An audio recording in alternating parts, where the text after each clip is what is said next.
Ahojte, tak dnes som mal to šťastie, že som sa mohol podívať na záverečné dielo, ktoré sme budovali celé toto leto. Ihrisko na škole Kornéla Mára v Trnave je teraz už dokončené. A finálne zábery, ktoré som mohol dnes natočiť a podeliť sa s vami, sú naozaj veľmi dobré. A teraz dúfam, že tento areál budú môcť navštevovať nielen žiaci zo školy, ale aj široká verejnosť z celej Trnavy. A všetci môžu v takomto krásnom modernom prostredí spolu prežívať nádherné športové chvíle. A všetci Trnavčania, ktorí sa tu zúčastnia rôznych športových aktivít, môžu byť hrdí na to, v akom krásnom prostredí sa to všetko bude môcť odohrávať. V tomto areáli bol vymenený nový umelý trávnik a vybudované tu boli nové, moderné, mäkčené povrchy na športové aktivity. Ďalej tu boli vysadené nové zelené plochy a zasadených bolo veľké množstvo stromov.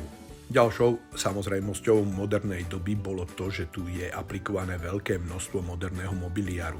Takže aj tí, ktorí nešportujú, sa môžu v kľude prizerať na tých, ktorí ten šport majú veľmi v láske. V tomto areáli bolo inštalovaných veľmi veľa zariadení pre rôzne cvičenie.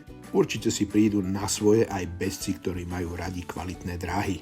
Viem, že tento areál bude určite jednou z pých nášho mesta. Verím, že sa tu bude konať veľmi veľa zaujímavých súťaží a bude to prezentovať naše mesto. V tomto areáli nezabudli ani na najmenších a nachystali im tu veľmi veľa moderných atrakcií, kde sa deti môžu zahrať a vyblázniť a majú veľkú výhodu, že je to celé urobené na povrchoch z 21. storočia. Dnes už keď vidím toto dielo a tento areál celkom hotový, tak som veľmi rád, že som sa mohol zúčastniť na tejto výstavbe. Tak ďakujem, že ste si toto video pozreli a dole pod videom bude ešte link o tom, ako sme to pomaly budovali. Ďakujem a dovidenia.